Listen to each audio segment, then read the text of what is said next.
હાય friends, good morning. Samved school વતી એજી sir ફરીથી આજે તમારું સ્વાગત કરું છું. આપણે સંકીર્ણ સંયોજન ચેપ્ટર શરૂ છે. વચ્ચે થોડોક આપણે બ્રેક લીધો કારણ કે તમારી યુનિટ ટેસ્ટની તૈયારીના ભાગરૂપે તમને જે ચેપ્ટર યુનિટ ટેસ્ટમાં આપ્યું છે એ ચેપ્ટરના ટોપિક એ તમારે ચાલી જાય એ ખૂબ જરૂરી હતું. એટલે મિલન સરે એ બધા ટોપિક તમને આપ્યા છે. યુનિટ ટેસ્ટનો તમારે પેપર એ તમારી નોટબુકમાં સારા અક્ષરે લખી, જોયા વગર લખી, નિશ્ચિત સમયે લખી અને એ પેપર તમારે સ્કૂલે જમા કરાવવાનો છે. આજે આપણે સંયોજકતા બંધનવાદની મર્યાદા અને સ્ફટિક ક્ષેત્રવાદ, જેને ઇંગ્લિશમાં ક્રિસ્ટલ ફિલ્ડ થિયરી કહેવામાં આવે છે, CFT, એનો આજે આપણે અભ્યાસ કરવાનો છે. તો આજે જે પહેલો ટોપિક છે એ સ્ફટિક અને સંયોજકતા બંધનવાદની મર્યાદા સમજીએ છીએ. સંયોજકતા બંધનવાદની મર્યાદાઓ. સંયોજકતા બંધનવાદ શું સમજાવે છે અને ક્યાં એની મર્યાદા છે એને આપણે સમજવાનું છે. તો જ્યારે સંકીર્ણ સંયોજનોની રચના થાય ત્યારે એની બંધારણીય રચના, એટલે કે જ્યારે સંકીર્ણ સંયોજનો બને ત્યારે એની બંધારણીય રચના અને એના ચુંબકીય ગુણધર્મો એને આપણે સારી રીતે સમજાવી શકીએ છીએ. આપણે ચુંબકીય ગુણધર્મો વિશે ભણ્યા કે અયુગ્મિત ઇલેક્ટ્રોન હોય તો એનો ચુંબકીય ગુણધર્મને આધારે એ અનુચુંબકીય કહેવાય. બધા જ યુગ્મિત ઇલેક્ટ્રોન હોય તો એ પ્રતિચુંબકીય કહેવાય.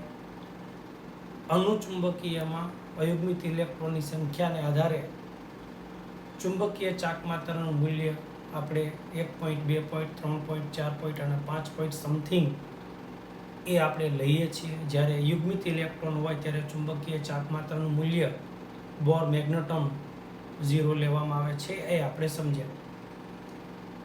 છતાં સંયોજકતા બંધનવાદની કેટલીક મર્યાદાઓ હોવાથી પછી સ્ફટિક ક્ષેત્રવાદની ચર્ચા કરવામાં આવી. તો આપણે બધી જ મર્યાદાઓ સાથે યાદ રાખી શકીએ. તમને એવો પ્રશ્ન પૂછી શકાય બોર્ડની અંદર કે સંયોજકતા બંધનવાદની મર્યાદાઓ જણાવો, 2 માર્ક. તો આપણે બધી મર્યાદાઓ સરળતાથી યાદ રહી જાય એના માટે આપણે એક સૂત્રનો ઉપયોગ કરશું, જે નિયમિત આપણે કરતા આવ્યા છીએ. ટોપિક યાદ રાખવા માટે, મુદ્દા યાદ રાખવા માટે જે આપણે સૂત્ર બનાવીએ છીએ એ સૂત્ર અહીંયા આપણે બનાવ્યું છે. ધાચુ મામા રન, ધાચુ મામા રન. આ તમારું એક સૂત્ર છે. પછી લખવાનું 4 પ્રણી. ધાચુ મામા રન 4 પ્રણી. આ તમે યાદ રાખો એટલે તમને સંયોજકતા બંધનવાદની મર્યાદાઓ યાદ રહી જાય. ધા એટલે શું? તો કે સંયોજકતા બંધનવાદ કેટલીક મર્યાદાઓ ધરાવે છે. કેટલીક ધારણાઓ ધરાવે છે.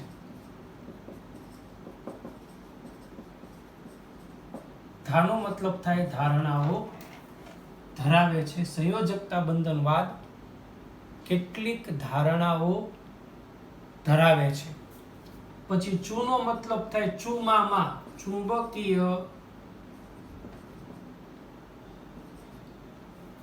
ચુંબકીય માત્રાનું માત્રાત્મક અર્થઘટન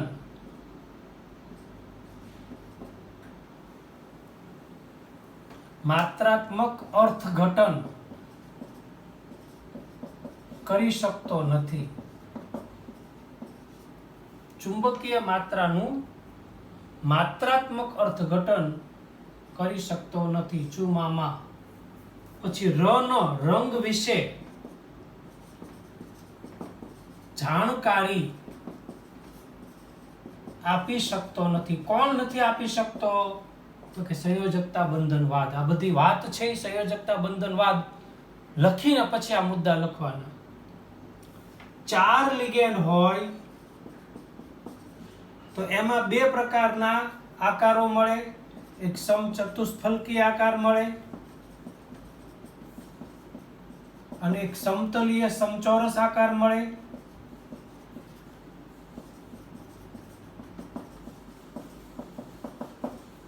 કેમ મળે છે તે સમજાવી શકતો નથી.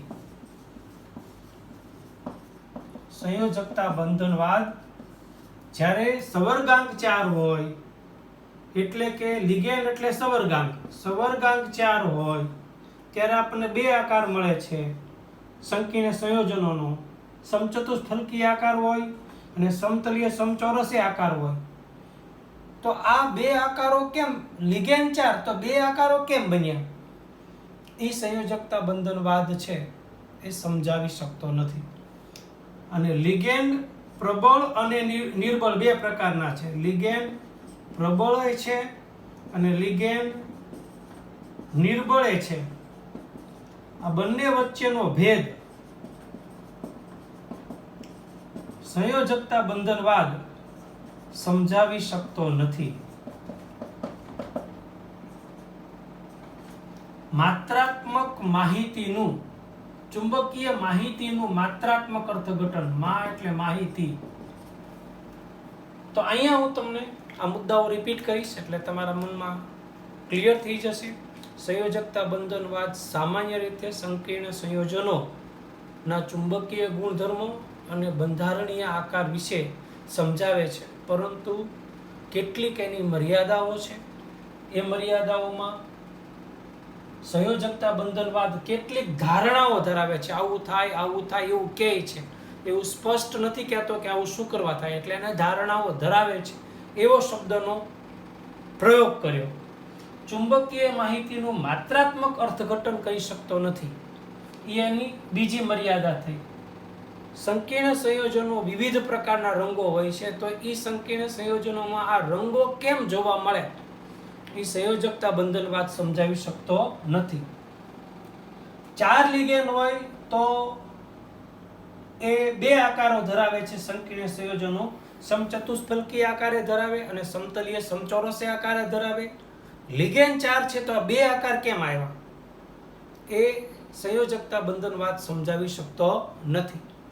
અને લિગેન્ડ 2 પ્રકારના છે. પ્રબળ લિગેન્ડમાં આપણે સમજ્યા કે ઇલેક્ટ્રોનની પુનઃ ગોઠવણી થાય. સાયનાઇડ જેવો પ્રબળ લિગેન્ડ હોય એટલે ઇલેક્ટ્રોનની પુનઃ ગોઠવણી થાય. નિર્બળ લિગેન્ડમાં ઇલેક્ટ્રોનની ઇલેક્ટ્રોનની પુનઃ ગોઠવણી થતી નથી. તો લિગેન્ડ 2 પ્રકારના છે, એક પ્રબળ છે એક નિર્બળ છે. તો આવું કેમ છે એ સંયોજકતા બંધનવાદ સમજાવી શકતો નથી. તો આ હતી સંયોજકતા બંધનવાદની મર્યાદા. 2 માર્કમાં તમને પૂછી શકાય કે સંયોજકતા બંધનવાદની મર્યાદા જણાવો. તો ધાચુ મામા રન 4 પની.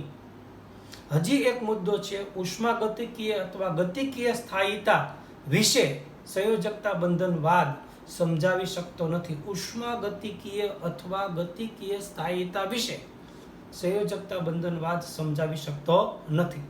તો આ મુદ્દાઓ એ સંયોજકતા બંધનવાદની મર્યાદાઓ છે જે આપણે ધાચુ મામા રન ઉગ 4 પ્રની એટલે ઉગ એટલે ઉષ્માગતિકીય અથવા ગતિકીય સ્થાયીતા વિશે સમજાવી શકતો નથી. અહીંયા ઉગ ઉમેરી દઉં. ધાચુ મામા રન ઉગ 4 પ્રની લ્યો એટલે બધા મુદ્દા તમારી પાસે આવી જાય. તો આ રીતે આપણે એક ટોપિક સમજ્યા. હવે આપણે વેરી મોસ્ટ ઇમ્પોર્ટન્ટ ટોપિક સમજીએ છીએ, સ્ફટિકીય ક્ષેત્રવાદ. વેરી મોસ્ટ ઇમ્પોર્ટન્ટ ટોપિક સમજીએ સ્ફટિકીય ક્ષેત્રવાદ. આજનો વેરી મોસ્ટ ઇમ્પોર્ટન્ટ ટોપિક સ્ફટિકીય ક્ષેત્રવાદ શું છે, શું સમજાવે છે એ આપણે બહુ ધ્યાનથી બોર્ડની દ્રષ્ટિએ ખૂબ અગત્યનો ટોપિક છે એટલે બરોબર ધ્યાનથી સમજજો. સ્ફટિકીય ક્ષેત્રવાદ,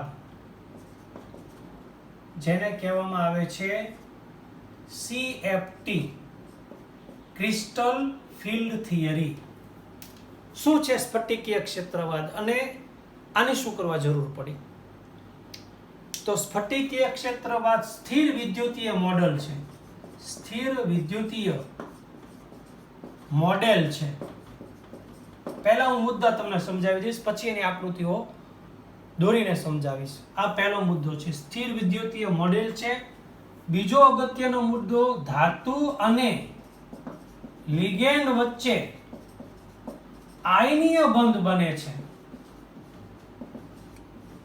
આ તમારા માટે ખૂબ અગત્યનો છે. આપણે જે સંકીર્ણ સંયોજનો ભણ્યા ને એમાં ધાતુ અને લિગેન્ડ વચ્ચે સબર્ગ સહસંયોજક બંધ બને છે, અને જે બહાર જે ઋણ આયન હોય એની સાથે ધાતુ આયનીય બંધ બનાવે છે. અહીંયા સ્ફટિક ક્ષેત્રવાદ થોડુંક તમને જુદું સમજાવે છે. એણે એમ કીધું કે ધાતુ અને લિગેન્ડ વચ્ચે આયનીય બંધ બને છે. આ કહાની મેં ટ્વિસ્ટ આવ્યું. ઋણ વીજભારિત લિગેન્ડ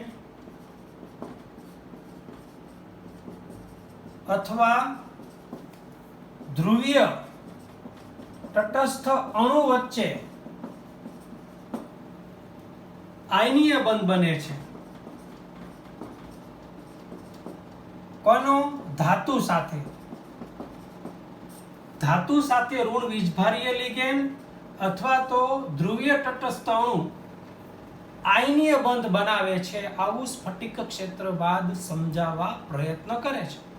એટલે આ પહેલા ત્રણ મુદ્દા છે ને હું આવી રીતે તમને આપી દઉં. હવે હું આકૃતિ દોરી અને આપણે એની ચર્ચા કરવાની છે. તો મેં પહેલા ત્રણ મુદ્દા કીધું કે સ્ફટિક ક્ષેત્રવાદ છે એ સ્થિર વિદ્યુતીય મોડેલ છે, જેમાં લિગેન્ડ અને ધાતુ વચ્ચે આયનીય બંધ બને છે. લિગેન્ડ ઋણ વીજભારિત હોય અથવા તો ધ્રુવીય તટસ્થ લિગેન્ડ હોય, એ ધાતુ આયન સાથે આયનીય બંધ બનાવે છે. હવે આપણે આકૃતિ પ્રમાણે વર્ણન સમજવાનું છે. તો તમને ઝડપથી યાદ રહેશે. હું આકૃતિ દોરીને સમજાવીશ એટલે બાકીના મુદ્દા યાદ રહી જશે. આ ત્રણ મુદ્દામાં આકૃતિ અગત્યની નથી. તો હવે હું આકૃતિ દોરું છું, પછી એના મુદ્દાની ચર્ચા કરીએ. હું 1 મિનિટ ખાલી જોઈ લઉં કે બોર્ડમાં ક્યાં સુધી દેખાય છે. અહીંયા લાઈન દોરું છું, આ મારા મોબાઈલમાં દેખાય છે એટલે ઉપર લખવાની ખબર પડે. ના, અહીંથી મારે લખવું પડશે. અહીંયા નથી દેખાતું એટલે અહીંથી મારે લખવાની શરૂઆત કરવી પડશે. તો હવે હું સ્ફટિક ક્ષેત્રવાદ સમજ